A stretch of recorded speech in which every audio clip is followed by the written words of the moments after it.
Welcome to another edition of On-Air. I am Ryan Ayers. So yesterday, the 2016 Ryder Cup wrapped up. Had to have gone down as one of the most entertaining of all time, or at least in recent memory. The USA totally dominated the young and mostly inexperienced team outside of Rory McIlroy. 17-11 was the final tally come Sunday night.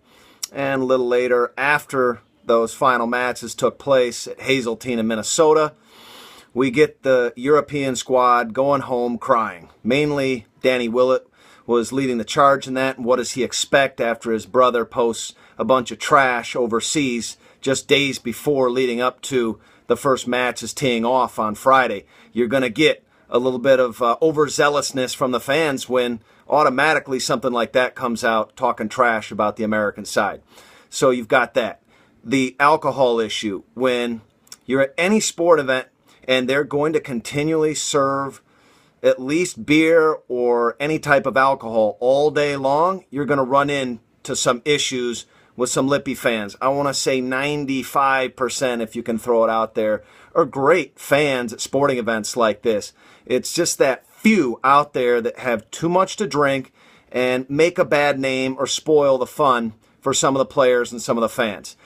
So I want to blame a little bit of the alcohol and the consumption right there and the serve rate should be broken off at some point way earlier in the day, but it's all about the do-re-mi.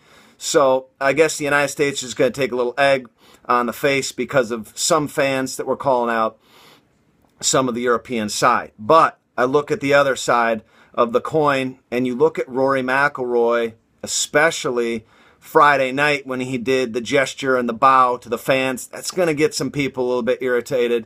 And then on Sunday, he was really drawing a line and going over that line, I believe, taunting the mostly American crowd there in Minnie. And when you get that type of atmosphere and a player acting like that, and then you add in the alcohol consumption, I don't think there's any room for either side to cry too much or the Americans getting blamed for some of the unruly fans. Let's just take a chill pill.